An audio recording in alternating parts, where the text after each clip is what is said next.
All right, and we're live. Welcome back to another episode of the Social Kick Podcast. I'm Brian Lundquist. We got a full crew: Luke Paddington, Dr. John Mullen, Justin Wynn, and a throwback today. We're pleased and humbled to be joined by one of the greatest swimmers of all time, Craig Beardsley. What's up, Craig? Hey, Brian. Hey, guys. Thank you so much for having me on. This is great. Hey, man. It's good. It's cool to be here. We're excited to hang out with you. Well, first of all, what are you drinking tonight? I've got, oh my God. Well, it's 9 o'clock where I am. So I'm just kind of right now doing a chamomile tea, and I'll probably at some point grab a beer, while we kind of get into this. That's right. There you go. Yeah. Justin, what are you drinking? Got a Corona Premier. Premier. What is Premier? Sorry, got to get on camera. I have no clue. It just looked fancier. I'll help the Corona stocks out, though. Hey, such a yuppie. Yep. John, what are you drinking? Still in the office, so just some water and my beautiful Tears of My Students mug. Right on. All right, Luke, what do you got? So I saw this in the store last week, and I thought about you three because you always make fun of me. Oh my God! And Craig, it makes fun that I use the word. What's the story? Well, so Luke, I won't say your age. Luke, 21. Luke's got kids, and I don't know. He never talked like this before, and then we started recording a podcast, and then Luke started saying the word "hella" a lot, all the time. That's how it's cool, man. But you're not doing it anymore. You've already gotten better at it. I think so. Or maybe we're just not drinking as much. I know where to stop. And Brian, you got a mug there with, is that a SEC mug you had there? Oh, a mug? No. I think you saw I still have my Auburn cup, but actually that's just got water in it. But I am drinking a Clear Mind Brew Doctor kombucha tonight. Nice. So I might crack a beer too later, Craig. Let's maybe, we'll get into this. So we'll crack a beer. It'd be great. Yeah, right on. Oh, it's good. All right. So one of the places that we like to start this is, what do you remember about your last race? Oh, my last race. Okay. What was it? All right. So my last serious race was 84 Olympic trials. Okay. I didn't have a really good swim, and I could definitely talk about that. My last race after that, though, and this is kind of an interesting thing, was I was invited to go to Australia in 1986 when the Australian Swimming Federation was putting together these big meets, and they offered to fly me down to Australia and compete against Michael Gross and Jonathan Sieben. Nice. So world record holders, like, this was going to be the first time this ever happened. Whoa. And so that was actually the last race I ever did. So I was already out of the water for 2 years, and I was kind of coaching a little bit and just, enjoying my freedom. And I trained really hard, probably for like 4 months. And I went down there because there's covered by, they paid for it. And I actually shaved. And I went like 200 and beat those guys. And I'm sure they were just swimming because they were done as well. But what year was this, Greg? 1986. So for the viewers, I'm going to give a little history here because that's my rule, okay? So John Sieben was the Olympic gold medalist in 1984. It's a famous race by this Aussie for out-touching the albatross by 1/100th. 1/100th. He set a new world record in doing that. Gross had the world record, 57.05, who had broken your world record a year earlier, right? Which was 158.01, I think. Yeah. And then Gross went on to win the Olympic gold in 88, didn't he, right? So you raced against two Olympic gold medalists in the 200 fly, and you yourself, in my opinion, were the Olympic gold medalist in 1980. So that's a pretty cool, that's a novel event, man. I like that. And he went 200 2 years after retirement. Damn. Yeah, it was cool. But I think what that actually showed me, and this is kind of maybe the science behind it, John, is, I trained like, aerobically like an animal for years. Came from that Sure. decade when people did like, oh, we're going to do 10 800s and we're going to do this. And, we didn't, we did focus every once in a while on sprint stuff, but we trained. So I think I had an aerobic base that just lasted me for years that I could walk. Yeah. But the real last, I mean, that was just for fun, and, but I kind of took it serious. Like I said, I'm sure Jono and Michael Gross did not take it seriously. They're much better than me. But my last real race was 84 Olympic trials. I just did not have a good race. And, that's the sport of swimming. That's sports in general, right? It happens. So I'm going to recap that race as well. So Pablo won that race, and he won in a time that was slower than your best time.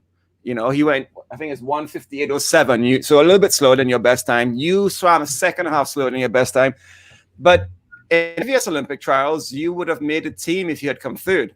And I heard a story about the leverage of the Soviet Union, among others, to change the qualifying rules for the US to go from 3 to 2. And that's something the three of us discussed last night, right? On a call. Talk about that. Talk about that feeling of when did you find out that it was a 3 to 2 change and knowing that?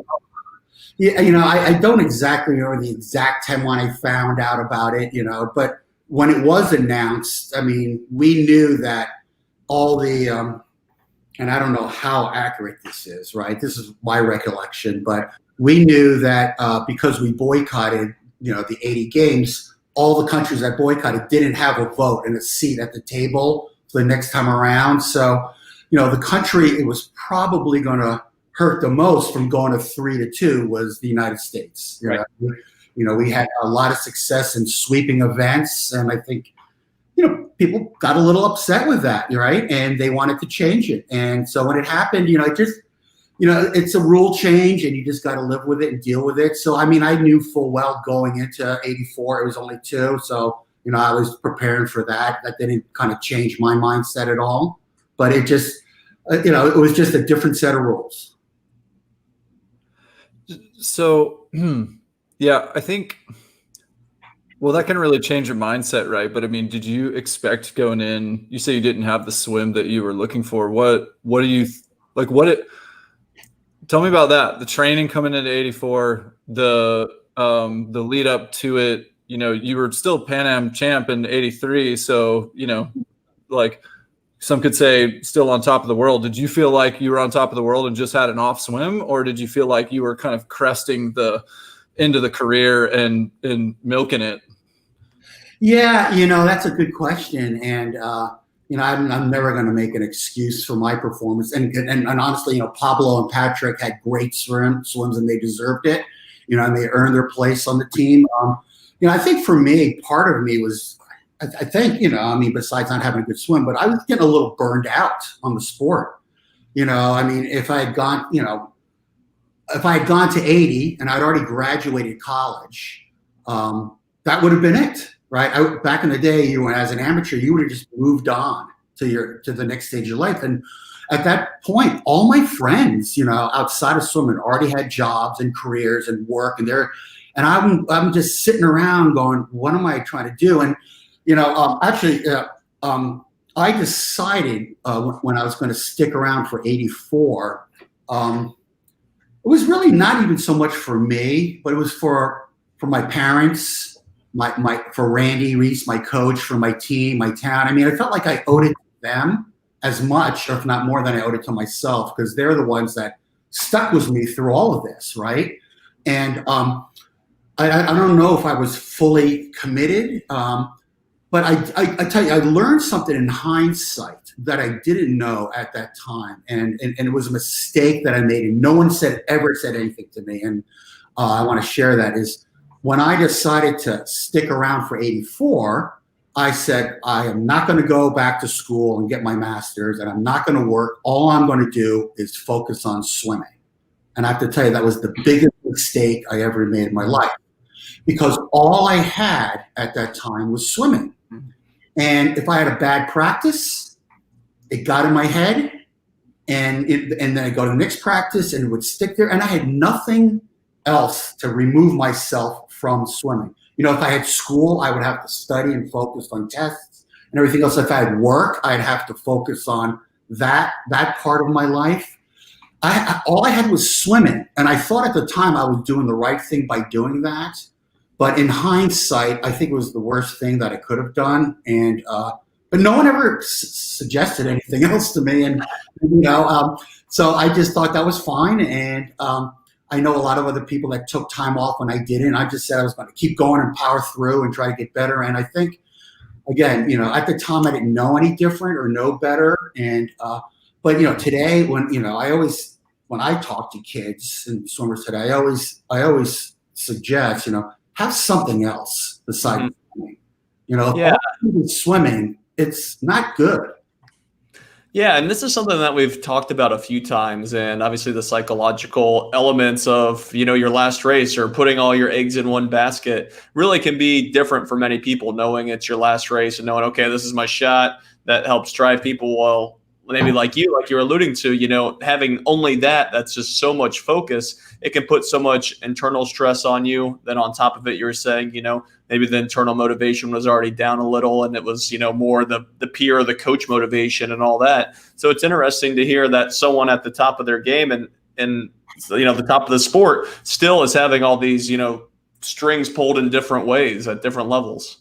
Yeah. And again, you can just get caught up in it. And it's not an excuse for the way I swam. I just got there and I didn't feel good. And you guys you all swam. When you jump in the pool, warm up, and it just doesn't feel right, and just like, okay, how am I going to try to make this work? And again, I was very happy for Pablo and Patrick. They earned it. They worked hard for it. Hey, so I didn't know until recently that I think we talked about it when we spoke with Glenn, but that there was the announcement before 1980 about the boycott, and that happened in advance of trials. How far in advance was that? Was it a few months? January. Yeah. It was in January. So you had a lot of time. What was the feeling like at that nationals or trials? Did it, because I wonder about that, and especially when you talk about the experience to 84 and being fully focused on swimming, and it's kind of like Olympic trials must have had a different feeling to it than it did in 80. So did you feel the same sort of like pressure on yourself? What was sort of the vibe on deck and the energy and what was going on in your gut in 80 versus 84? And Craig, I want to jump on Brian. I want to give some details there. I want you to let us know, when did you find out who won, when Paul won? When did you find out what time he went? How did that make you feel? What did you and Randy strategize when you heard a 1:59.7? How did that affect you? Just give us some more details, like that kind of stuff. It's really interesting.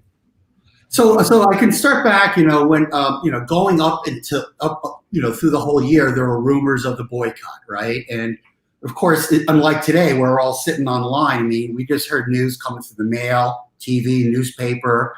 And by the time, you heard it, it was old news. So we didn't really know what was going on.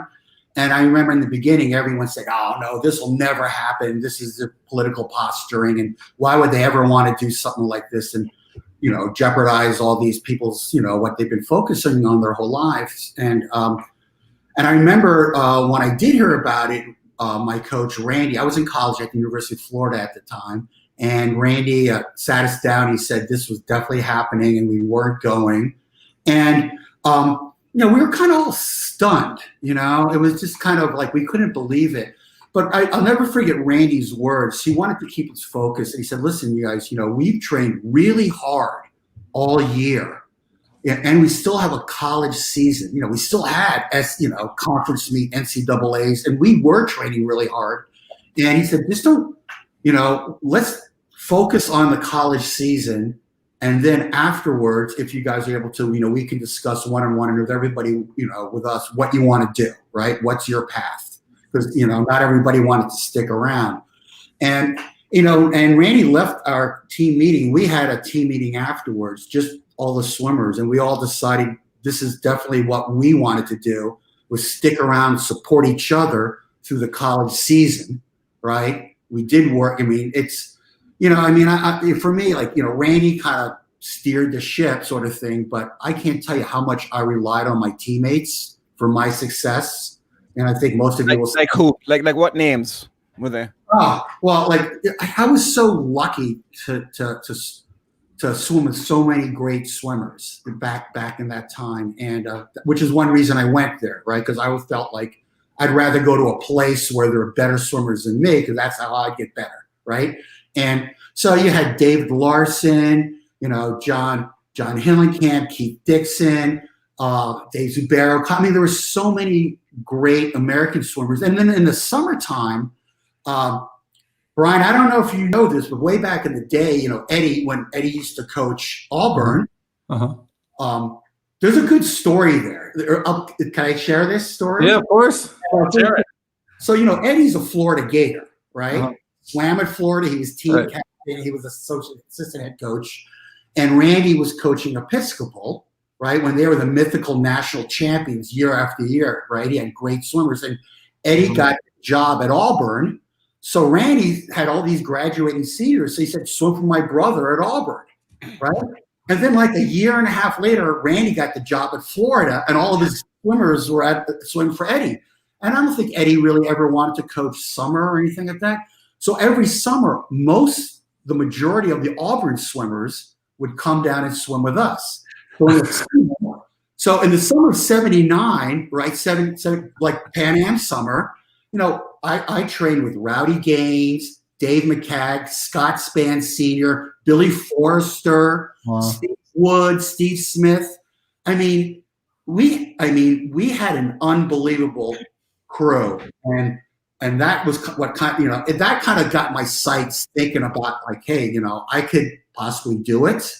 So it was a unique training situation back then. But back to the 80s point, we had some great swimmers, and we all decided to stick around. And then after NCAA's, a few people peeled off and said they didn't want to continue. And good swimmers, but for me personally, I still wasn't at that elite level, right? I was close, and I kind of felt like I was knocking on the door, and but I hadn't broken through yet. And so for me, you could have called that meet anything, right? You could have called it state championships or your local county meet, and I would have prepared for it the same way. The way I used to train, like people ask me, like, what do you think about when you train and how do you train? Well, when I was a kid, I would like pretend, every practice was my Olympics, right? Every practice, the TV cameras were rolling, Jim Lampley was on, or Mark Spitz was commentating, or somebody was, and I was in the spotlight, and I had to step up. And I think that's kind of how I got better, was kind of thinking about that. I wouldn't tell people that, that would just be deep in my subconscious and in my head. But I would pretend that this was, on a big set, this is it, lay it out. So I was kind of training for this kind of my whole life. So again, I went into this meet in the summer of '80, and it didn't really matter what you called it, right? I still had something to prove to myself, and maybe to other people as well, that I could kind of be in that special top tier group. And I do remember seeing, Sergei Fosenko's time and what other people did. And by the way, Sergei is a first class, like all those, the Soviet team, they were just wonderful. There's great people. I always respected, enjoyed their company, and to me, it didn't matter what Sergei's time was, because, as swimmers, you just got to swim your own race, right? And so so for me going into there, I mean, if Sergei won a 159 or a 151 or whatever, it wasn't going to affect what I was going to do. Well, really? You mentioned what was oh, we gotta love all the online talking over each other. But I wanted to bring up one thing, because you mentioned 151, and we were talking earlier about, do you follow the sport and things like that still? What do you think of 151 and the two fly now? it's mind blowing. I mean, it's just I can't even comprehend it. I mean, I can kind of, if I break it down, I can understand maybe the science behind it, right? I mean, the blocks are different. They're getting it off faster. Their first 50 is basically 4 seconds faster than my first 50. Whoa. Or something like that. I mean, it's insane, right? I mean, the first 100, you could, and that's, I know for a long time, because I go like in 58 flat and come back in a minute point or a minute. Wow. Yeah. What? So That's some race training right there. Yeah. There's a guy in Florida right now who could help you with your start. Oh, yes, absolutely. But I can't bend down and touch I couldn't reach the block. You didn't have to. Did you have a trophy start? Yeah, I don't go back that many years. I did wear goggles and a cap. There's old footage, right, from that 80 trials meet, right? Like in Glenn's 200 breaststroke, and you see like John Moffitt, with goggles, no cap. Bill Barrett with nothing on, and Bill Barrett never wore. I don't know if you remember Bill Barrett, right? World record, when the 200 IM wasn't an Olympic event. I mean, how crazy is that to think? And the 53 wasn't an Olympic event. So you had Robin Leamy and Bill Barrett, who were just like world record, the best in the world. But it's just so wacky to think of that. But Bill never wore goggles, and and I never knew why until he told me. And he, oh my God. And I mean, these guys, Rocco, and what a bunch of studs! Look at that. Man. But Bill couldn't wear goggles because he didn't know how to dive in with them. So here was a guy who's a world record holder, one of the best 200 IMers and 200 breaststrokers, and he could swim everything, and he never learned how to dive with goggles on. So he never. Who are these guys? This is when you're in China, right? Yeah. I mean, your family's from China. Go ahead. What's the story? That little scrawny guy on the left, that's Glenn Mills. Oh, yeah. Big, hot, short stature. Peter Rocca. Yep. Great backstroker. John Moffitt. Mm-hmm. John Simon, another breaststroker IMer, and that was me over there. And that was from China, that picture.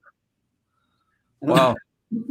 So I want to ask you about like pro swimming because you were talking a little bit about your race to come back 2 years later and do a 200 against Michael Gross and John Sieben, and I think the world has changed a lot in terms of how long your swimming career can go, and you came back to 84 because you're putting off life, and you're coming back to honor your family and those that committed to you and everything. I mean, now I guess it's not like there's a lot of people that can make a great living from the sport of swimming still today. So it's, we call it pro swimming. It's better than it was.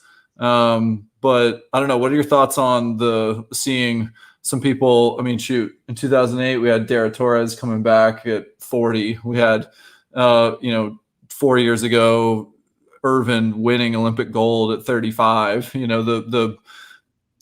The career and what's expected of your body in your 30s and maybe late 30s is very different now in swimming. There's other sports where you've seen people go a little bit later in their years and still compete at a high level, but that just seems to have changed so much from the early 80s. Yeah.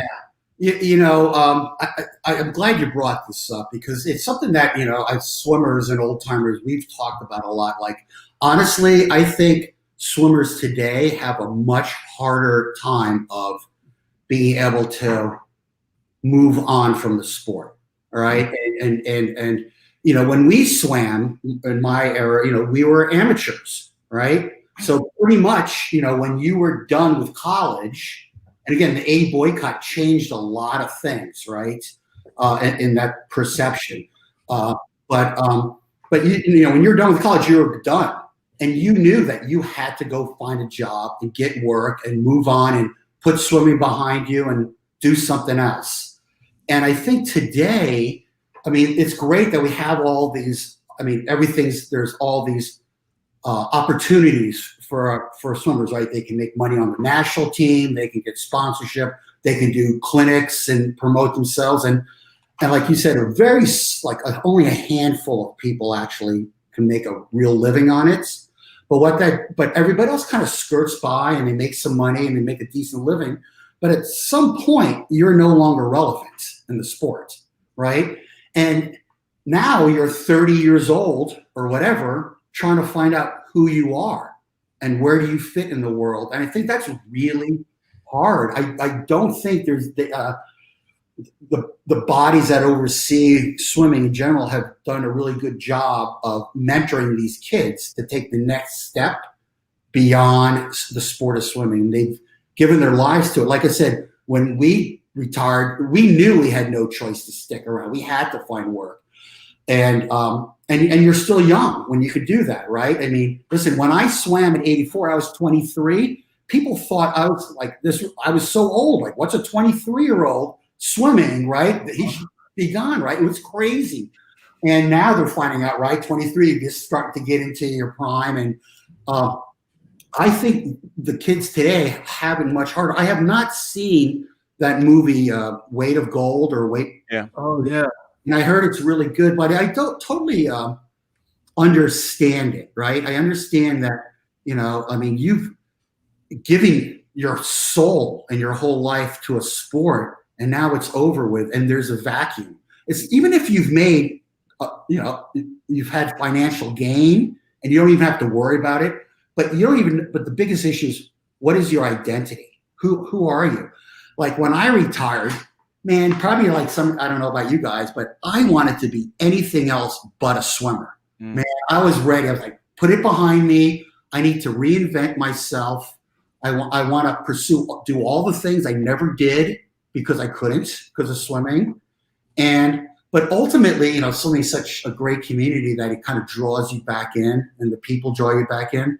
But I just think, back to that question, I think it's great that there are all these opportunities. I think there has to be another component where, you can give these kids, because there are kids, exposure to other careers, to something else, because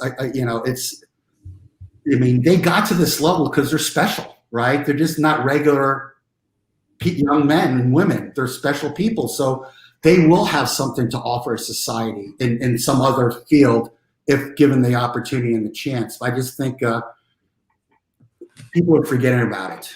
Yeah, I think so. That resonates a lot with me because I swam until I was 27, and I think I made the same mistake that you did in my last year of swimming, where I 100% focused on swimming. I had been working and swimming for a few years, but I started to see a decline, and I would roll up on the pool deck. And I remember Mark Gangloff looking at me at afternoon practice after I'd been working during the day, and he's like, "Dude, you look tired."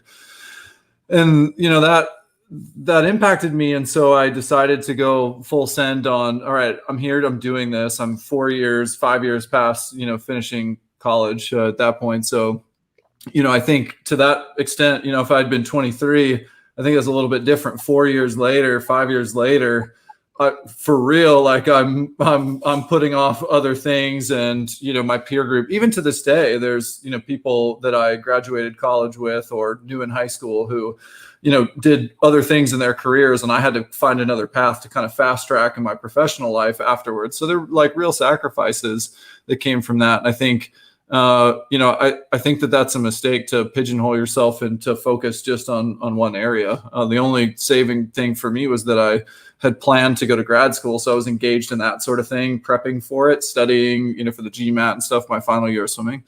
But actually, I think that we're kind of seeing a little bit, to me, that resonates on two parallels when we talk about how to be balanced and live a balanced lifestyle. I think that we're not only seeing the importance of that and hearing the importance of that, whether that be through the Weight of Gold and the feedback of some people about like the pressure and trying to do some things in your life to alleviate that pressure actively, and just, not have all of your self-worth wrapped up in, I am a swimmer, I identify as a swimmer, and people know me as that. Like, of course, that resonates for all of us, and having to navigate how to come out of, I'm just a swimmer.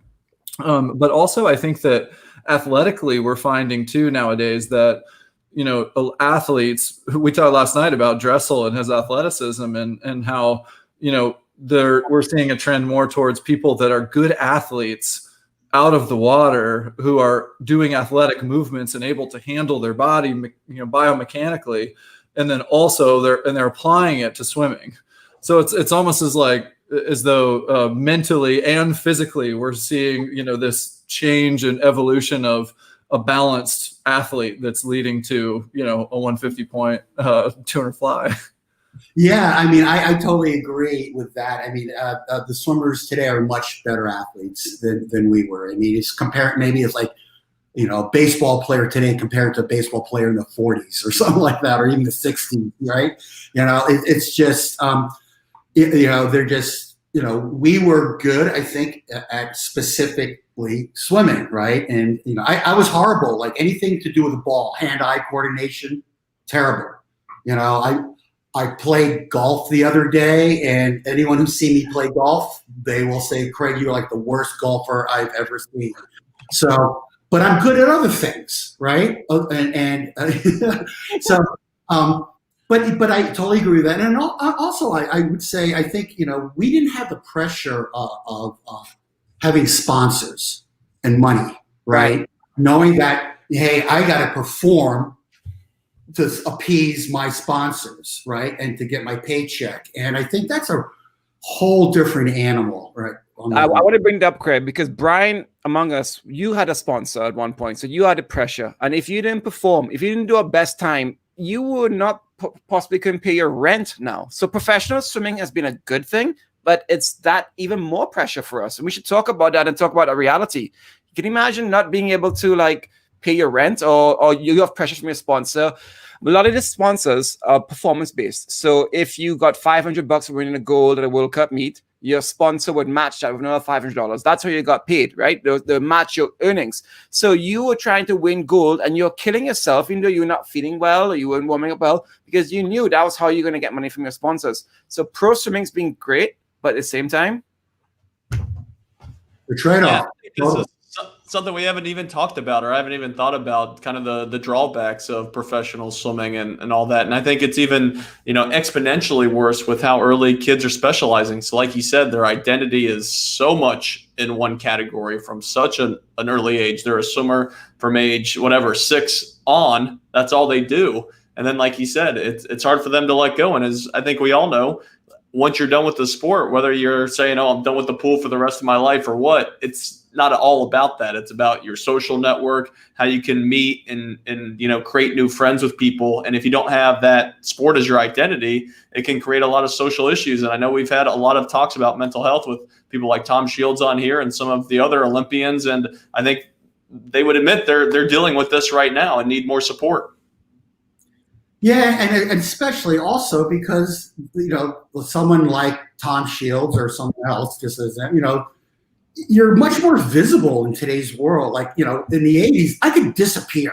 Like, no one's going to know what I'm doing, right? No one's following me. No one's going, how come Craig's not on posting stuff on his Twitter account? I don't have one, but if I did, right? But today, I mean, everyone's looking to you all the time. And I just think the pressure on some of these young adults is really, it's tough. Yeah, it really is. I think the world's changed a lot. I'm curious about, where it goes. I think we're starting to see more athletes who are doing things like, diversifying their income streams through swimming, which I think is a good thing. I mean, shoot, we're one of many swimming, conversations that are happening right now, which is awesome because it's creating opportunities for people to get to engage with athletes and get to know them on a personal level that just, even in my time didn't exist. I was swimming in the days of flow swimming getting going in the morning swim show. And that was, kind of the most we got. And I think that started to pave the way toward what we're seeing now with people vlogging and, documenting their personal journey and, I'm like having so much maturity to be able to do that and do it well, and recognize that there's an opportunity not only to, get to share their experience and have that be part of what they give back to the sport, but it also offers up a lot of sponsorship opportunities that, frankly, I think can showcase a diverse lifestyle through that, and maybe be a good avenue to transition out of life as a self-identified swimmer.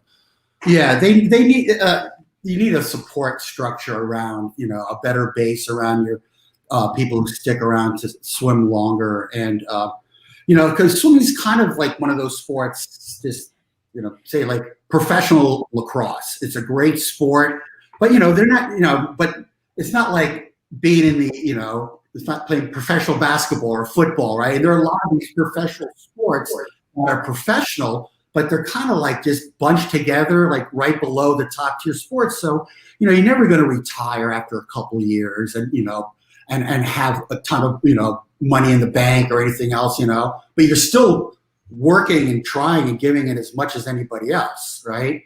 So, unless the sport of swimming says, okay, everyone's got to get, they're starting to do minimums and helping out, but I think people have to be realistic, right? And also realize that, at the end of the day, and this is what I talk about even with the boycott, it's still just a sport, right?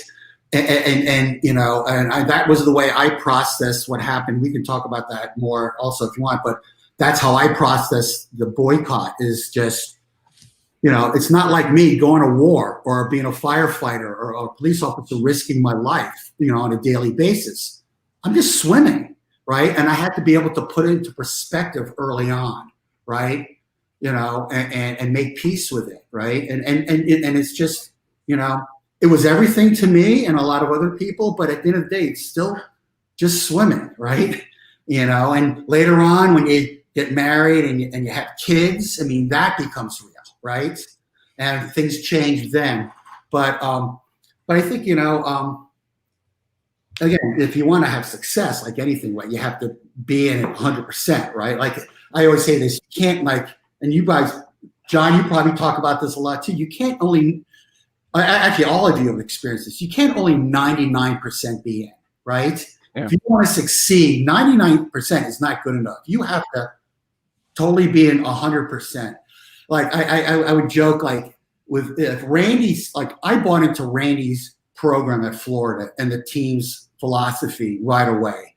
And, if Randy told me to go to the top of the O'Connell Center and jump off and I would swim faster, I would have done it.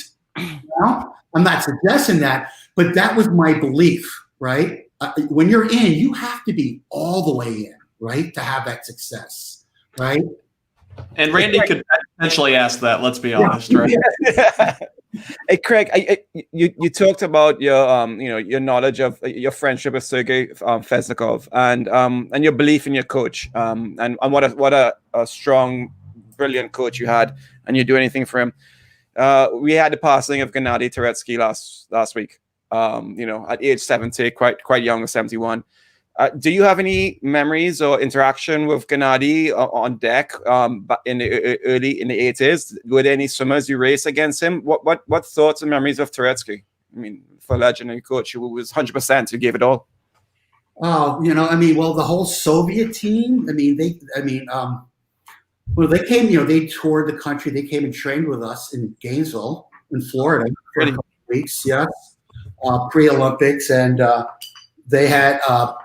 The coaches on the deck, and the assistant coaches were all KGB. By the way, they wanted to make sure no one was going to defect while they were with us. But I remember having the this is the other thing that people forget. Again, with 80, right? We were going through a Cold War still. Yeah. Right? Inflation. You had the Iran crisis, the hostage crisis. There was a lot of stuff that actually took precedence. That were of greater importance than athletics for a lot of people at the time. And so yeah, the Soviets were there. I had an opportunity, to swim with Salnikov and do workouts. And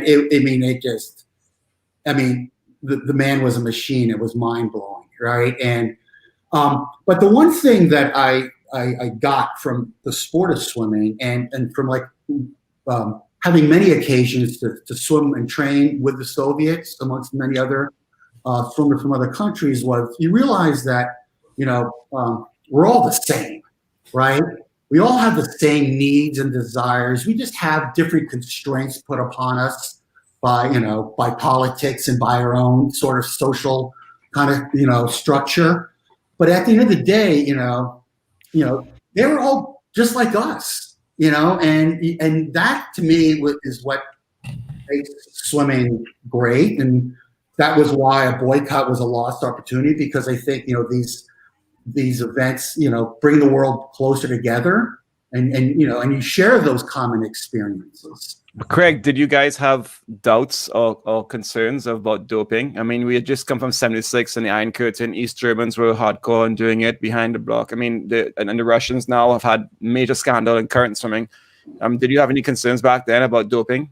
It's the only group that I kind of had, any, I guess, concerns where we were pretty aware where it was the East German team. Yeah, right.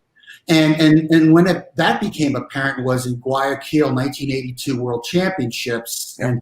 And, I remember warming up, in the pool, and I was, at the wall, I was just hanging on, and a couple of these German women swimmers came in, and I mean, it was scary to me. They were like twice my size. They were huffing and puffing. And to me, at that point, I was just like, there's no doubt something's not right here. But again, I mean, what am I going to do or say or whatever, But it was very apparent that there was something else going on. So, and also personally, in my own whole swimming career, though, I'd never seen anybody do steroids or drugs like that, or no one ever approached me with anything my whole career. So like there was a lot of talk about it, but I never had any kind of direct or really, indirect experience with it. So it just kind of really wasn't on my mind a whole lot. Yeah, but obviously doping and those things are things that happen in the sport. And, the current world record in the mile, Sun Yang, is going through all his doping stuff. And we just had a 14:33 by Paltrinieri. So that's the fastest time by someone that hasn't ever doped, I believe. So where do we think the mile is going to go? How much faster can we go? Hold on, 14:33 in season, first meet back after not racing for 4 months. Already has a mustache, is that right? Well, that part's not unprecedented for there to be fast mile swims from somebody who's at an in-season meet. I mean, we've seen Ledecky do it, and then also what's her name? Blanking on her name. There's a female American who broke the world record and did it at like the tiered swim meet in SoCal. Like Ziegler, thank you. Yeah. She did it, and then yeah. So, but anyway, still, it's crazy. Yeah, I mean, but here's the thing. Like back when I was swimming, people used to ask that same question: how much faster can people go? Like, I don't think. I mean, the times people are going now. I mean, it was that wouldn't even cross our minds, right? So, I mean, that question is asked every single swimming generation. How much faster can people go? And again, Brian, you said it. Swimmers are a lot more athletic today, right? What's Caleb's vertical leap? 41 inches or something like that, and mine's like 8, right? So it's just today or in your prime? No, in my prime. So. But and even listen, I understand too. Like that's why people like sometimes change strokes, like breaststroke, right? The stroke changes because honestly, people want to see records broken, right? And so and if you kind of hit a plateau, I can guarantee it. No one breaks a world record in a stroke for a long time. Someone's going to change the rules, right? So someone's going to get right. It's just someone's going to do 3 dolphin kicks off the wall. Or something, right? It's just people want to see records, and I don't think people want to see records like the cheat suits, right? Because I know like that was crazy. Like in my day, like if there was a world record set at a meet or you got 1 or 2 world records a year, that was huge, right? And I don't know how many world records are broken, were set in 2009, like 100 and something or whatever. It was crazy, right? So, but I'm glad to see swimming where it is today. I don't know what you do about the doping situation. Unfortunately, someone's always going to find a way around it. I don't know. So this was in the days before USADA, right? So what was and WADA? I don't know when all that came to be, but I came through in the era of having to do whereabouts forms and getting random drop-ins from drug testers at my house, right? And it was just like, and I even had a mistest once, which USA Swimming got all over me about, understandably, because I was at my buddy's in my buddy's basement watching golf, like the Masters or something, on a Sunday afternoon. I didn't have cell reception over there, and drug tester showed up at my house, and I couldn't. My roommate was calling me and texting me, but he didn't show up. So it's just like, but that's the world that I was living in. Was every day, you got to fill out these whereabouts forms. If you go out of town, you got to tell them like a different address where you're going to be. Was that at all a thing for you guys? Yeah, it's funny. It's kind of like, it's interesting. Like, you kind of live in the world you live in, right? And that's what you know. And when I was doing it, they didn't have like surprise random drug tests. But after every big meet, we did have to do, give a urine sample, right? So they did test us. That was probably like 82 or 83. They started, as far as that's what I remember. And that was pretty much the extent of that. It wasn't much besides that, really, and that whole era of the early 80s, again, that was my, experience, but it was a lot of stuff happened, and a lot of stuff happened because of the boycott, right? Normally you would have gone to the Olympics and that was it, and you just get prepared for the next one. But because we didn't have one, things started to change. We were actually USS, United States Swimming, back in the day, right? Ray Essex was head of it and everything else. And I was on the Athletes Athletic Executive Committee with Bill Barrett, Steve Lundquist, and Tracy Calkins. Nice. And we pushed, I'll never forget this. I remember picking up an issue of Sports Illustrated and seeing Phil and Steve Marr, the great skiers, the gold medalist skiers, the Olympic skiers in the United States, the Marr brothers, they're buying condos up in Colorado. And I'm like, how is it possible they could buy real estate being amateurs, right? And then, we started talking about this, and, we realized that, they had all these foundations and funds set up. So we pushed to actually start getting paid money. So we were the first ones to actually get paid by U.S. Swimming. And U.S. Swimming set up a foundation. They ran it, a trust fund. They took their fee. They ran everything. And we got, a few of us got paid. At that point, I was probably paid at the top tier with a couple other people. I was making $700 a month. And it was going through the trust fund. Well, the foundation, they managed it. They had to allocate it out. We had to submit like what I needed for. And I was like, well, I need to eat and pay my rent. And you can live in Gainesville for that price back then, just about. But that was the most money that anybody got was, myself and a few other people. We got $700 a month, and that was it. But that was a start, right? And then after that, Steve Lundquist and Rowdy, got Parks Britain, the first agent, and they started, getting contracts, and then it just, and then it did it, yeah. Yep, and then it just blew up with, Matt Biondi, who became the real person to really get the first big, contract. So it took a while. Craig, I want to turn to your style of swimming.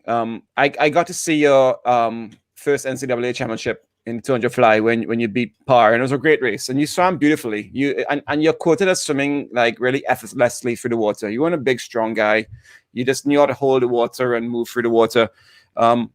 And I see it when you swim. We've had a number of flyers on the show. We've had Mike Kavik, Tom Shields, Deirdre Gagnon, Mike Bottom, Brian. We've had a lot of world-class flyers, and a lot of them, they all swim differently, and they talk about their strokes differently. what swimmers out there do you see swimming in like, oh, that's just a beautiful butterfly? Because when a beautiful butterfly swam, it's just gorgeous. What do you see yourself in other swimmers currently right now? Any young ones, or what have you admired? Michaels? Did you see, Dues? Talk about that. Well, I mean, we talk about Michael. Was it 2000 was his first Olympics, and I was at trials, and I'll never forget this. I was standing on the pool deck next to Eddie Reese and Randy Reese, my coach, and they were, I don't know how I got on the deck. They let me on the deck, and I was sitting there, and we were watching Michael's 200 fly, and Eddie Reese turned around to me and said, "Watch this kid. He's going to be a great one." I'll never forget that. He said this in 2000. He's going to be a great one, and I thought that was really cool. And I swim. I don't know. We all have our own way of swimming, right? I was very much, my stroke was very much driven by my hips and my leg strength. I don't have that upper body strength like some other people have. So I had to really think about my rhythm more than anyone. And I have no natural speed. I know, Brian, I know you were the first one that broke 23, right? Fly, and I couldn't even do that in a 30-meter fly, right?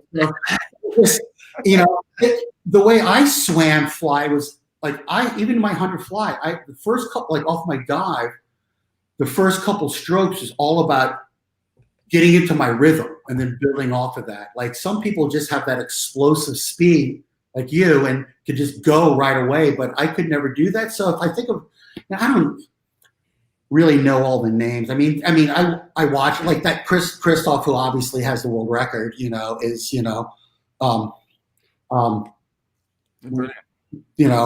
there's why am I blanking on the young man, Luca Orlando. Yeah, Orlando. I mean, they're just, they're just so many gifted natural flyers, and the funny thing is, I think when you swim a lot, you can look at somebody and just see right away, do they have a natural ability to float and swim, a natural feel, right? That's like if somebody said, "Watch my stroke," it doesn't take you 10 minutes to see if they're can swim. You can see right away in the first 25, like, yeah, no, they need, pick another sport, right, or whatever. But I look for butterfliers who just, for rhythm. I mean, it's all about feel. Like, I do watch Caleb. I talk to Caleb still. I'm a big fan of his, and he's the nicest kid in the world. And and even with those incredible breakouts and everything else, it's still, he's not rushing his stroke. It's about feel. And for me, it was always about feel. It was always about finishing through, and just I think at the end of my career, I started to try to muscle it more, and I actually saw video. There's not a whole lot of video back then, right? We weren't filming practices or anything, so you just had to hopefully get lucky that somebody got some film of you. And I just noticed what I started doing was, early in my swimming, I had a lot more up and down. Then I started to drive forward, and I was a great believer of like just pushing my chin along the surface of the water. And I know Michael does that. He talks about that too. But what started happening with me was I started getting too flats, right? So there's always a trade-off. And I think it got to the point where it became difficult for me to correct that. And so, but I think that like that's why you need good coaches, right? And you need people to always monitor what you're doing, and so the little things like in freestyle, I was part of that whole, I don't call it a fad, but that big change when we started doing, alternate side breathing, right? I used to breathe to the left all the time, and I was okay distance swimmer. Like I went a 9:01 in a dual meet in 1,000. Whoa. And so I would have liked to have gone under 9 minutes, but we just never swam 1,000. And I used to breathe to the left. And then we started doing this alternate side breathing because it was supposed to rotate your shoulders. But really what it did is it just flattened me out. And the other thing was, and I realized watching some of the newer swimmers later on, that I personally was a real oxygen breather. Like I needed oxygen. And I realized breathing every third, I was always in oxygen debt, right? And that's why I found it amazing how like Michael would breathe every stroke, right? Right. Other people, and I always kind of wondered, besides all the mechanics, what that does, we just didn't think of that. I didn't even think about that, right? But you got to find what works for you. Like, Mel Stewart, who would have thought, right? The guy, was a side breather. Everyone used to say, no, don't do that. And then, he became one of the greatest swimmers ever, right? So it worked for him, right? So getting back to your point, Luke, is, everybody, you just got to find, it's like walking, right? Everybody walks the same way, like, left foot, right foot, the mechanics are the same, but everybody's walk and cadence and stride is different, right? And you got to find out what is your natural rhythm, right? And that to me is like, you just got to play around with it, right? Breathe every stroke, breathe every other stroke, breathe every third, shorten up your stroke. Do that. I mean, you're not going to know until you actually play around with it. Definitely. And like you said, everyone's, biomechanical technique needs to be so individualized. And that's where you said like a great coach is going to be crucial, because it's not knowing, okay, here's what Caleb does. Here's what you do. How do we get there? It's just, how do you keep improving gradually to become the best swimmer that you can be, based off of, like you said, your technical elements as well as maybe your physiological elements. It's like, John, back in the day when I swam, we had Tracy Calkins. Like, to me, it was like until Michael came around, was the greatest swimmer ever. And, when she came out and started doing this kind of crazy breaststroke, everybody in the world wanted to do it. And it didn't work, right? Luke, it didn't help you? You didn't hear about my race? No. I guess one other thing I was curious, because we talked about 80 and how, like you said, there's rumors about, is the Olympics going to be delayed, or sorry, not delayed, boycotted and all that. And obviously we're kind of going through that right now. And obviously the Rio Olympics were postponed a year, and now it's like, all right, this is going to happen, but we don't really know what's going to happen. So what advice might you have for like a Luke Orlando, like you mentioned, leading into this year while things are still uncertain? Yeah, well, one of the things that I kind of came to the realization, and again, it's one of those, there's always good things that come out of bad, right? And they're life lessons in when you run into obstacles. And one of the things that I kind of learned was that sometimes you can always do what you want to do, but something happens, and sometimes things are just out of your control, right? Everybody experiences this, not just in swimming, but in other parts of life, that you could do everything right and something happens and it goes to hell, right? And you just have to understand that sometimes things are just out of your control, right? And then once you can kind of grasp that, then I think you could kind of move ahead and being productive. So like if you're a young swimmer that might have had this was your year, right? This might be a chance to kind of explore and do some other things, right? Expand your horizons, right? Maybe focus on a different part of, either physical training or mental training, or do something else just to enrich yourself and get better, right? And you're more prepared. I think you can just, you're not, I'm sure everyone is thinking about this if you're training right now, and you can't, but you can't let that consume you, right? Because it is kind of out of your control, right? We don't know what's going to happen in 2021. All you can do is focus on the here and now, right? That's right. And what that means. I think, I see it. A lot of people are doing different things, right? And they're maintaining their training. They're not, pushing themselves to breaking down, because, maybe there's nothing to break down and rebuild up for at this point. But, work on other aspects, work on, getting stronger up here, right? Right when you get to a certain level, you guys know, when you get to a certain level in anything, everyone's almost the same, right? And everyone is very close, everyone's kind of training the same way, doing something, how do you get to that next tier, right? And it's usually all up here, right? And not letting the little things phase you. Like, I've worked with, friends who are in the military, I know some like military F-18 fighter pilots, and these guys were like the calmest, like nothing phases them, right? Nothing, right? I think maybe you're a little predisposed to being that way, and that's why you become that, follow that profession. But I think, at this point there's so many things that you can do. Like I did martial arts for many, many years, right? I wanted to do some, and I never really could do it to the extent I wanted to when I was training. And I found that just the mental aspect, I wish I had done more while I was training. And I know over the years, people are incorporating a lot of this into swimming or, even cupping, like think about a physical side of it, we used to do all that stuff in martial arts, and, it's been around for thousands of years. And then for a while it was a big swimming craze, and people still cup, right? So there's always more stuff out there that we just don't know that much about. That's just that we can engage our minds with, that I think that will, and like I said, so much of it is also just believing too, right? Like if you say, I'm going to do some cupping and pull out the impurities and I'm going to swim faster, and you believe it 100%, that's going to help you, right? No matter what.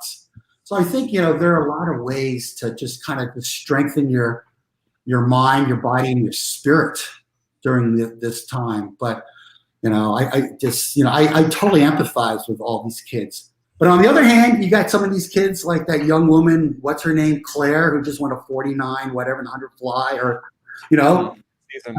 Claire Curzon. Yeah. Been a little too early for her, but she's hitting her stride right now, right? So it's, it is what it is, and you just got to just kind of be in the moment. Craig, I got a question. I want to hear your reaction to this. So I put a video out yesterday, and we all wonder what it was like to have known you made the Olympics and see the time that one Olympic gold and your time was faster. And a number of swimmers at trials and who made a team did in fact swim faster than the gold medal winning time. I mean, 6 guys in the 100 fly beat the gold medal winning time, right? And that Mary T 206 world record, right? But your swim was considered by, the editor-in-chief of Swimming World, and I can't agree, the ultimate rebuttal against, not competing. I mean, you destroyed the gold medal time by a second and a half. That's significant. How do you feel about that? What did you feel after you touched that wall? I know Randy said your turns were crap, and you said you could have gone faster. But I mean, did you realize what a statement that still makes, at least to me, 40 years later? Yeah. I mean, you're like, you know what? I understand why we didn't go. I see where Carter was going, but at the same time, boom. What do you feel about that? I feel proud of what you did, man. So thank you so much. I just, we had a job to do, right? And I felt like, listen, who knows what would have happened if we did go to the Olympics, right? There was no guarantee I would have won a gold, or, Sergey would have gone faster. It just would have been a different, who knows? Things are the way, just like you're talking about with 2021, things are the way they are. I just feel like, my dad used to always tell me, if you're going to do something, do it as well as you can. Do it the best that you can, right? And I always kind of had that approach. If you're going to do anything, give it your best shot. And again, I just felt like I owed it to so many people, and there's pressure there, right? But I wanted to swim well for Randy, right? I wanted to swim well for my teammates who believed in me. I wanted to swim, make my parents proud of me, right? All these things kind of come into play. Listen, when I got to that meet and I was warming up, I felt good. I kind of knew in my head I was going to pop off something. I had no idea what it was going to be. And the feeling that I remember most when I touched that morning was, man, that was easy. Wow. Right? That was like the easiest swim I had ever had. And I felt like I could have got up on the blocks and done it again. Wow. And I think, that's when just everything clicks, right? And it just all comes together. And that doesn't happen often, and I'm sure you guys have felt that too. You pull off a great swim and you're just like, wow, that felt great, right? And it just made me proud that I can make other people proud, right? And that's like, for me, it wasn't always about winning, right? And I'm sure you've heard this from a lot of other athletes and swimmers too, right? It wasn't winning that drove me. It was the fear of losing that drove me, right? I did not want to lose. I didn't want to embarrass myself. I didn't want to embarrass other people. That's what always pushed me to go faster. It wasn't like I want to win, but I did not want to lose. And there's a difference. There's a lot of elite athletes, including, Phelps, who was probably the most famous in our sport for, just being driven by that attitude. So, yeah, that's awesome. All right. We got a couple rapid fire questions for you. All right, Craig? Okay. All right. What's the hardest race in swimming? 200 butterfly. No, 200 freestyle is the hardest race. 200 freestyle long course. Yes. Yeah. All right. It's a hard race. Yeah, that is a very hard race. Olympic gold or world record? I'm going to say world record. I know that's a very hot topic for discussion, but world record, I just think, you're the best in the world at that time. Best ever. I love it. All right. What's the hardest set that you ever did? Actually, I'm going to say this too. We had an audience question too from Mike Cody, who said, "What were the training days like with Frank?" And I remember reading something about you with, with your epic training in high school, and then of course you went into a high volume program in college. So, like, for whichever stage it was in, what was the hardest set you remember from those days? The hardest sets, were just the boring sets. 10 400s, 10 800s, 20 200s. I love the sets where we could rate and when we had a chance to compete against each other, but we had just boring long sets because there was that belief that we had to get our aerobic training in. I'll tell you, one set we did with Frank McElroy, I only had 3 coaches my whole life. Tom Stanley, who taught me how to swim. He was my Harrington Park Town Summer League coach. He was an ex-Marine. He would go in and have us swim laps where he would do his 200 push-ups on the side of the deck. But he loved us. He cared about it. He taught me how to swim butterfly by tying rope around my ankles. That's how I learned how to swim butterfly. And and then I moved on here and I joined Frank's team, and it became a different world. But Frank likes to remind me of the set we did with him one time. We were going to do 10 400s, right? Short course. And the total time had to be under 40 minutes. Whoa. So we had to hold it under 4 minutes. And then whatever rest we had, we could either take more rest or less rest or just try to do it. And I kind of blocked that for many years until Frank said, "You don't remember this, Craig?" And he said, "Right, you guys got to number 7 and everybody got out of the pool and there were like 6 of us in the lane just going. And they were all on the side of the desk, swinging their towels and all this stuff." And I kind of did recall that part of it, but that was a really cool set, and it was tough, but it wasn't fun. Too much of that sounds like burnout to me. Hey, if you could have raced any swimmer from any era, who would it be? Oh man, that's a good one. Wow. Thanks. I don't know. I don't want to go back in time. It doesn't.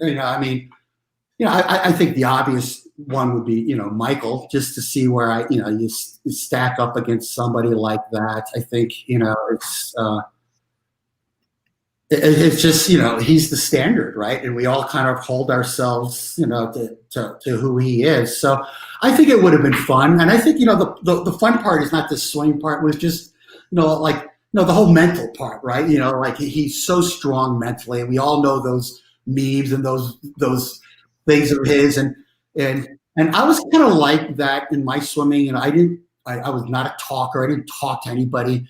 I didn't say anything. I didn't want to throw anything down. I didn't try to psych people out. I just, got in my own head and focused on my own thing, and to the point where I'd be totally relaxed. Like if you watch me before our races, and I think other people say this too, but I used to sit there and I'd be behind the blocks just yawning, right? Like I'd sit there and I'd yawn, and people would just go, "What's wrong with this guy?" Right? And I'm yawning now, right? So it's just, but people said later on, that's usually the sign maybe of your body just getting ready to fight. Right, getting ready, right? And I would yawn all the time and not really realize why I was doing that. But I've had people come up to me at NCAA's one year, this young guy, I won't mention his name, but he was walking around the pool deck. People will know who he is, with his Speedo on, his cowboy hat on, and his cowboy boots. And he would walk around the deck and find me in the stands and point at me, right? And stare at me. And then he'd follow me around the pool deck and follow me around the locker rooms, and, he's trying to psych me out. And all that does is it just gets me, more stuff. Like there's no way I'm going to let this guy beat me. Like getting beat by somebody who wears their goggles around their neck. All right.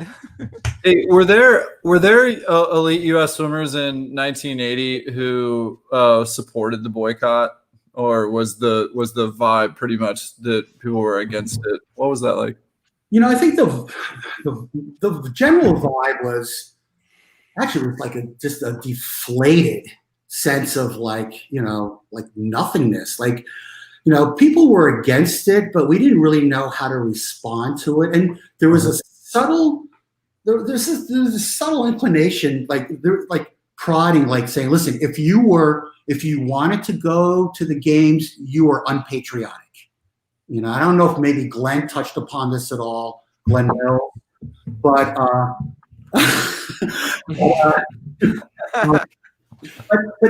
but if you express like, man, I want to go, you were considered selfish and unpatriotic.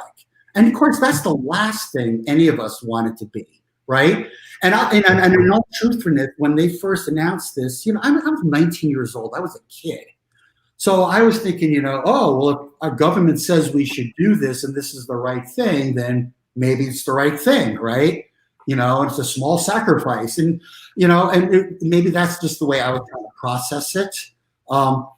People used to ask me later about Anita de France, and her big, she was trying to get people together to try to, to fight this and bring a team over. And like, did you get involved with her? Did you talk to her? And I was like, I didn't even know who she was until like 8 months later after the Olympics. Because, there's no social media. No one could start a change.org now, whatever, I mean, we just knew trickled down by snail mail. And by the time I heard that, there was a movement of people trying to do something together, I was like, it's way too late. Yeah, because Brian and John, some people did compete from Great Britain, for instance, but they weren't allowed to compete under their flag. So they had the IOC flag. So, I mean, a lot of Americans didn't want that. They wanted to fly their flag and win gold and have their flag up there. So it's quite a patriotic move made as well.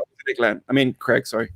Yeah, and we were told, they were going to yank our visas if we wanted to go anyway. So, I mean, it was pretty clear to us we were not going no matter what.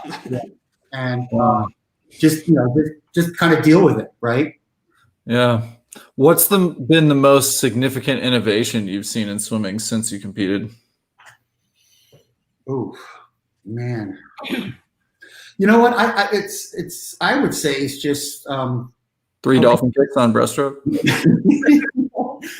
Yeah, if you're a breaststroker, but to me, it's just the how people train today, right? Everyone values rest and recovery.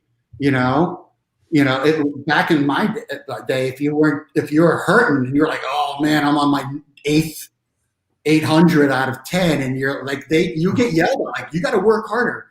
We had a set New Year's morning in Florida where we had to do these no breathers, right? And we were going to do 25 no breathers, and we're going to do like, I think 40 of them. This is New Year's morning. Randy's like, yeah, I'm going to get those guys. I know they're out last night, right? And every time if somebody breathed, we had to start again. And we stopped like 5 times. I don't know how many did. I mean, we did easily like 120, 25s, no breathers. So I think Randy just finally said, oh, we're going to do something different, right? But it was just the mindset. That's what you did. You just would grind it out and then grind it out more. And no one had a chance to, I think, ever really recover and get stronger, right? And I don't blame anybody for that. I just think that's what we knew at the time, right? And that's what we did. So I think for me, the biggest innovation really is just the way coaching has evolved to where they understand the importance of rest and recovery and how you can rebuild and get stronger. Yeah, totally. So now you're involved in Swim Across America. People have run and ridden bikes across America, but despite any of your efforts, no one's actually swam across America. So do you think we ought to do some type of promo where we put an endless pool in the back of a flatbed and have recruit some marathon swimmers and do a Swim Across America? That's funny you say. We have talked about this with the guys at Endless Pool so many times. It'll happen one day, But you know what? I mean, can I do like a 1 little minute? Yeah, go for it. Yeah. I got involved in 1988 because my mom had cancer while I was in high school, and bad. She had a double breast mastectomy. We all thought she was going to die, and it was right in the middle of my. When I was beginning to get serious about swimming, my parents, really kind of shielded my sister and I from all that. But it was something in our mind the whole time. And then when I got done with swimming and I came back and, and I was starting my career in Wall Street and I was not really involved in swimming at all. And 2 gentlemen started this event called Swim Across. It was called back in the day Swim Across the Sound, but changed its name to Swim Across America. Jeff Keith and Matt Vossler. Jeff had lost his leg to osteosarcoma when he was a young man. And in 84, he ran across America, raised a couple $1 million. Nobody did stuff like that back then. Mm-hmm. And they wanted to do something a little different and do some swimming. And somehow they found out about, my mom. And my mom survived for many years afterwards, and she succumbed to a different sort of cancer. But they asked if I wanted to be involved because I was a local guy. These guys are from Connecticut. So I got involved in 1988, and was the second year. The year before, they did it with a few people, and their boat sank in the Long Island Sound, and that's how it all started. But it's grown from one little event. And we've always had Olympians participate, and that was a very interesting part of it because back in 1988, 89, and 90, USA Swimming never had an Olympic Alumni Association. When you were done with swimming, you were done. See you later. I mean, there was nothing to keep the swimmers together and connected. And so kind of by default, we became that organization. So a lot of, right away, Steve Lundquist and Rowdy Gaines got involved. And then, tons, Joe Sturkle, Kim Linehan, Summer Sanders. I mean, all these, Dara, all along the way till even, Michael and Ryan and tons of people have been involved over the years and because they want to be involved. And, we fundraise for cancer research, and we do open water swims and pool swims, and I think it just gave. Today there are many other options, right? And I think it's the most important thing is be involved, give back, use what you've been blessed with to make a difference, right? And it doesn't have to be us or swim; it could be anything, right? But just get involved with your community, give back. So I've been involved the whole time. And again, we've had a lot of success and we work with doctors and it's, whatever I can do, I do for them. How can we get involved, the 3 of us? I'm sorry? How can we get involved? There are a lot of different ways, just put this out, social media. I mean, I can send you some links if you'd like and just get people involved. We're in 21 cities across the country, and what we do is if we have a swim in Baltimore and we raise money there, all the money goes directly to funding specific doctors who are doing cutting edge cancer research at Johns Hopkins in Baltimore.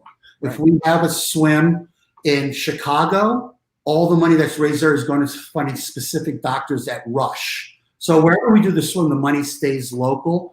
This year, it's like everything else.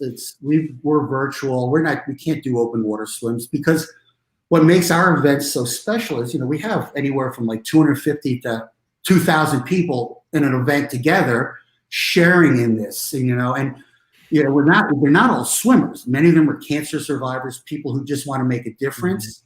And, if you can't kind of have that environment, it doesn't make any sense just to jump in and swim 10 people at a time or whatever. But this year, I'm going to be involved with our new inaugural swim in LA. We have a swim, first of all, we have a swim up in San Francisco. I don't know if you know that. Cool. Yeah, let's do it. At the end of this year, of course, it's not going to happen, but we do a swim every year in the bay. We leave from one of the docks. We go in the Spirit of San Francisco. 300 people. We go around the bay. We do a boat drop under the Golden Gate Bridge, and people swim in either a half mile, a mile and sweep. Yeah, we're in France to do this. Yeah. Yeah, to St. Francis, and all the money is going to Benioff Children's Hospital. Yeah. We fund the Dr. Robert Goldsby and Dr. George Saba with Children's Hospital of Oakland, and that's part of Benioff. And so, but I'm doing a fundraiser for LA, so I got to share this with you. So our swim is going to be October 4th, and this is my pitch. And we're not swimming, right? But we're fundraising for Johnson Comprehensive Cancer Center at UCLA. We're finalizing the details for it's probably going to be pediatric neuroblastoma research. It's going to be fun. We fund all sorts of research. But since I'm not swimming, I told people, I have a fundraising page, and if you can get to this number, I say, let's set a new record. And I have a fundraising goal, and you guys will get this. Not everyone gets this. It's very subtle. My fundraising goal is $15,801. Why? So maybe you guys get this. But as I said, let's set a new record.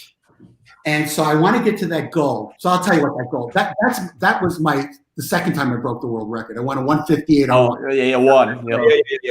So if we could break that, I will shave my head live stream. Maybe we could do it on your platform. We'll be there.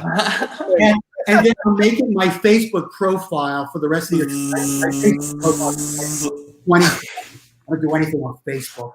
So I figured this is what I can do. And of course, I think, okay, swimmers shave their heads. Unfortunately, chemo patients lose their hair. And there's a lot of connections. And I wanted to make a commitment to this since we're not going to swim. And, honestly, I'm not going to swim. There are people like Dan Simonelli, who's part of our group. He's swimming. He's one of the guys that runs all the Catalina Island Channel swims, and he's going to be doing some big swim around an island and all that stuff. But and listen, I tried swimming a couple of weeks ago. I went to my local lake and I started swimming.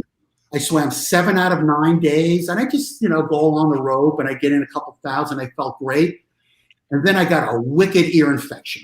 and now I just got off antibiotics and drops, and that was so much for my swimming comeback. Get some of that earwax, Yeah, cool. Well, Greg, yeah, it's because we had a couple of swimmers who actually were battling cancer. Leah Martinez-Stancil, she just finished her chemo for a year, head coach of Tulane. Nathan talked about his testicular cancer. Brian, you swam with Eric, who has cancer. So yeah, it's being on the show. It's important to us. Yeah, and then people do it. I mean, Nathan is wonderful. He comes and does our Seattle swim and actually raises money besides just showing up as this superhero, bigger than life, great person. I mean, he's incredible. He doesn't like swimming for distance, so that's his contribution. Actually, I'll say thanks too, because I remember when Richard Quick was battling cancer, I was training with him at Auburn, and Swim Across America did a fundraising event at Auburn for Richard Quick, and there were actually a lot of other locations that were involved in donating to his battle. So anyway, that was great to see, and that's one of the memories that I have that really warms my heart from the work that you're doing. That's great, Luke. Yeah, thanks. And and Brian, that's what we try to do. We just, we can make a difference. And again, it doesn't have to be swim across America. It could be anything, right? It could be any of the, just be involved with something, and that gives. I think you'll get a lot more. Just it's much more rewarding than anything else. Like to me. We talk about swimming and all of the accolades and accomplishments, but at the end of the day, you guys have brought it up many times. It's the friendships, right? And it's the network of people that you have around the world, right? That if I run into anybody at any age who was a swimmer, I have an instant connection with them, right? And it's just, right? I mean, if you've done a morning workout, you've got that bond, right, with somebody else. So yeah. I feel very lucky and I'm grateful for having that opportunity to be a kid. Keep on doing it. That's awesome. Yeah, we appreciate you, Craig. It was fun to get to hang out with you. That's it for this episode of the Social Kick Podcast, and we'll see you next week. Thanks. Thanks, you guys. That was great stuff. Thank you. Yeah.